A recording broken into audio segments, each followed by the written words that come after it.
थी, अनियमितताएं थी, तो उन्हीं अनियमितताओं पर हमने एक एक कर्मचारी का सत्यापन किया, भौतिक सत्यापन भी किया और जो इनका डॉक्यूमेंटेशन था उसको भी हमने विस्तार से देखा। तो बहुत सारी चीज़ें वो मिली जो वास्तव में नहीं हैं लेकिन शो हो रही हैं। और चेयरमैन साहब ने एक पत्र भी मुझे दिया है जिसमें 6 सदस्यीय कमेटी हमने बैठा दी है जो जांच करेगी। इसके साथ साथ चेयरमैन साहब के माध्यम से एक FIR भी हो रही है, तो वो FIR भी आज दर्ज हो गई है।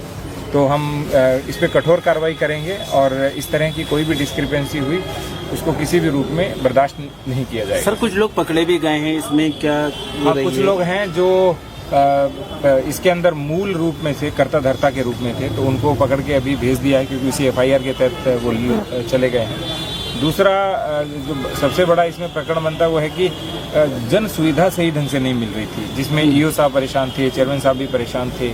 तो हम ये चाहते थे कि एक बड़ी कार्रवाई करें क्योंकि आप सभी का मत था कि एक मिल करके बड़ी कार्रवाई हो तो सब चीज़ें खुल करके सामने आए। सर, FIR के निर्देश दिए हैं, कौन लोग शामिल हैं? FIR में 6 लोग शामिल हैं। आपको चेयरमैन साहब बताएंगे कौन कौन शामिल हैं।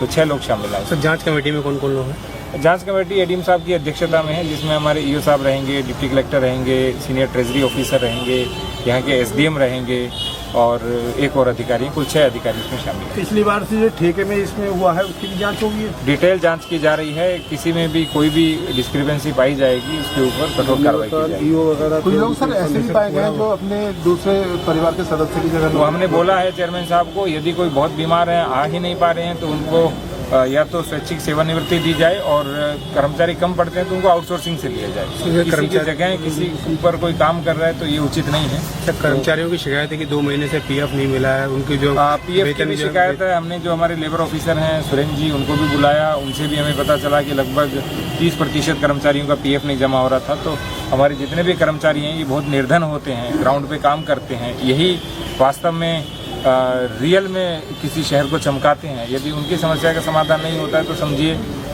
हम खुद समस्या में हैं। सर, जनपद के अंदर दूसरी नगर पंचायतों में भी इस तरह का आपका अभियान रहेगा, चेकिंग रहेगी क्या? वो तो नियमित रूप से जो आज मैं औचक सफाई का निरीक्षण करने आया, उसी के दौरान मुझे ये सब चीजें पता चली। सर, एक चैट आपके संज्ञान में अभी आई है जो WhatsApp पे चैट की गई है डोर टू डोर वाले मामले में। डोर टू डोर कंपनी का जो इनका यहाँ का जो ऑथोराइज्ड पर्सन है, जो रिप्रेजेंटेटिव भी बताते हैं अपने कंपनी का, उन्होंने सबको, जितने भी इनकी बीट प्रभारी थे उन सबको ग्रुप में WhatsApp किया था कि DM साहब पूछे तो ये बताना कि हमारे साथ 4 लोग काम करते हैं। तो उसको भी हमने FIR में मोबाइलों को भी जो उसमें जैसे कुछ कब्जे मोबाइल कब्जे में नहीं लिए, मोबाइल केवल देखने के लिए हमने लिए थे कि सब मोबाइल के अंदर वो समान रूप से चैट आई थी, लेकिन कुछ मोबाइल से उन्होंने डिलीट फुल और कर दिया तो वो डिलीट हो गई थी, किंतु कुछ मोबाइलों के अंदर वो चैट थी तो उसकी हमने कॉपी कर ली है और वो कॉपी FIR के साथ भी लगा दी। सर, कूड़ा कलेक्शन वाहन की बात करें तो 40 कूड़ा वाहन है, लेकिन मौजूदा में 20 ही वाहन खड़े हैं, उनको सभी की हालत खराब है, उनको क्या है? इनकी मरम्मत का